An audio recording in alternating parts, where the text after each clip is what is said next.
No, it's a very good question because it's an old controversy which has existed for over a century. The classic answer that the artists like to give is trust the work, not the worker, trust the art, not the artist. In other words, the artist may be reprehensible, slovenly, unshaven, full of bad breath, hasn't showered in 3 weeks, but has produced a masterpiece. Enjoy the masterpiece, don't think about the artist. That is essentially the classic idea.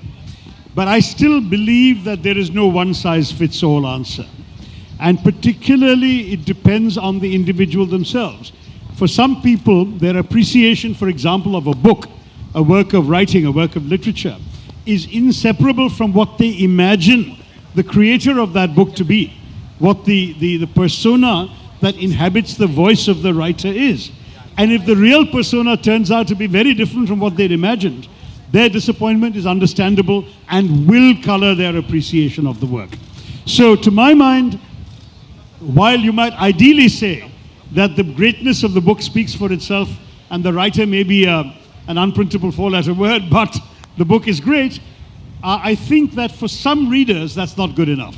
And there will be readers who will say that for them, they are disappointed because they found out more about the writer. And I think, honestly, both approaches are equally fair and equally valid. I mean, as a kid, I remember, for example, liking the music of Eric Clapton. And when I discovered he was a supporter of the British racist National Front and had said foul things about black and brown people, I could never hear his music again.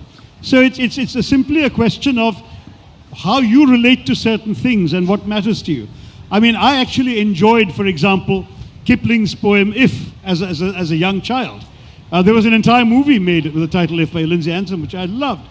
And then I discovered more about Kipling, his absolutely appalling racist imperial views, and even the circumstances in which this poem was written, which was written in defense of a white officer who had massacred a lot of Zulus in a war against the blacks in Southern Africa.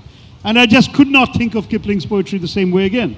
So for me, some of these things are relevant, but there will be other things. After all, when you're ignorant about the artist, why can't you appreciate the art?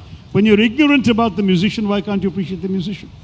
It depends on how important it is for you to know the personal qualities of the person, and let it be a subjective choice for each of you to make.